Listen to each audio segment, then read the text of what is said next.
దేశానికి భవిష్యత్ అంటూ కూనిరాగాలు తీయటం కాదు, చిత్తశుద్ధితో వారికి మెరుగైన జీవితానికి బాటలు వేస్తాం.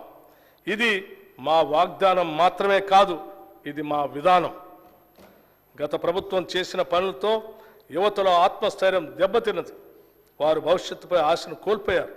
వారి భవిష్యత్తుకు మేము గ్యారంటీ ఇచ్చాం.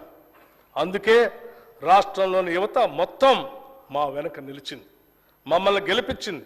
ఈ నిజం మాకు తెలుసు కాబట్టి బాధ్యతగా ఉంటాం. చెప్పిన మాట ప్రకారం ఉద్యోగ నియామకాల విషయంలో జాబ్ క్యాలెండర్ తయారు చేసే ప్రక్రియని ప్రారంభించాం. మెగా డిఎస్సి నిర్వహించబోతున్నాం. దాదాపు 15,000 మంది కానిస్టేబుల్ల రిక్రూట్మెంట్ అతి త్వరలో పూర్తి చేసి నియామక పత్రాలు ఇవ్వబోతున్నాం. ఇప్పటికే నోటిఫికేషన్లో చేర్చినవి కాకుండా అదనంగా 64 గ్రూప్ 1 ఉద్యోగాల భర్తీకి ఉత్తర్వులు జారీ చేయటం జరిగింది. 10 సంవత్సరాలు పాలించిన గత బీఆర్ఎస్ ప్రభుత్వం ఒక్క గ్రూప్ 1 ఉద్యోగం కూడా నియామకం చేయకుండా నిరుద్యోగుల జీవితాలతో చెలగాటమాడింది. తెలంగాణ